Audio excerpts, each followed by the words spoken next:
Ẹ kú dédé àsìkò gbogbo ibi tí ẹ ti ń gbọ́ mi lé lóko tàbí lẹ́yìn odi, ẹ jẹ́ kí a gbàdúrà. Ọlọ́run bàbá wa, olùfẹ́ wa wọn, alátìlẹ́yìn wa, ibi ìpamọ́ wa àti ibi ìsádi wa, àpáta ààbò wa, ẹ ṣé o fún àánú àti oore ọ̀fẹ́ ńlá láti àrígbà tí a tún rí ọjọ́ ajé èyí tí ó kẹ́yìn nínú oṣù kìíní.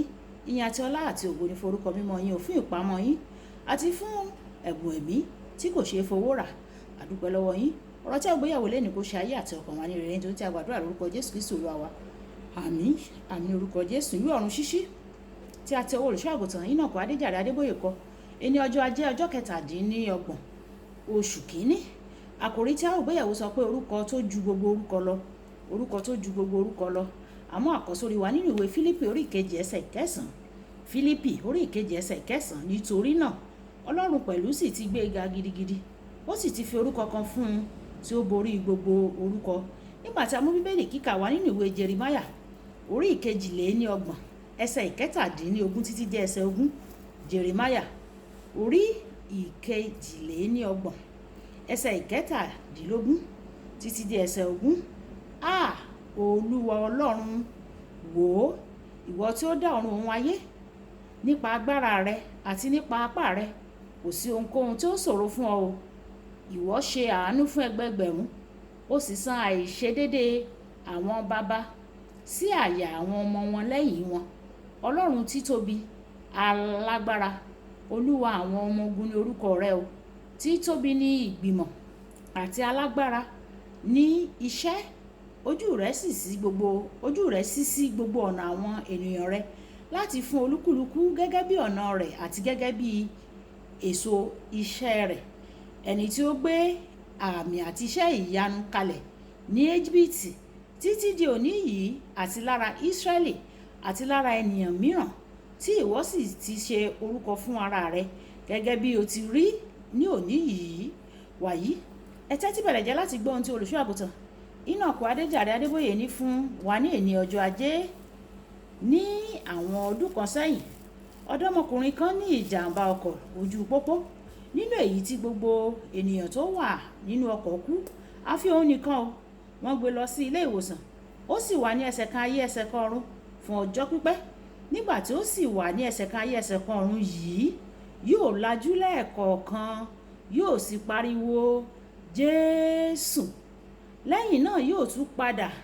Èyí ṣẹlẹ̀ léraléra títí ó fi padà sí ojú ayé o. Ó sì gbádùn pátápátá.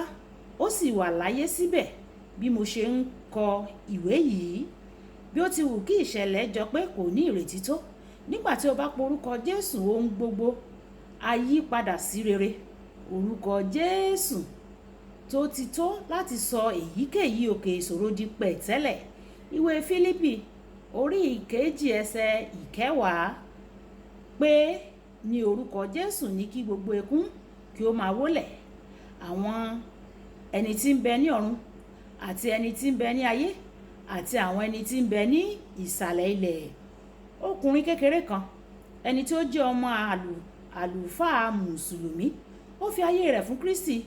Ojú tí bàbá rẹ̀ pé ọmọ òun ti di ẹlẹ́sìn Kìrìsìtẹ́nì, àti lẹ́yìn ọ̀pọ̀lọpọ̀ àríyànjiyàn àti rírọ̀, ó hàn gbangba pé ọmọ náà ó ti ṣetán, ó sì ti pinnu láti má yí padà kúrò nínú ohun tí ó ti gbà.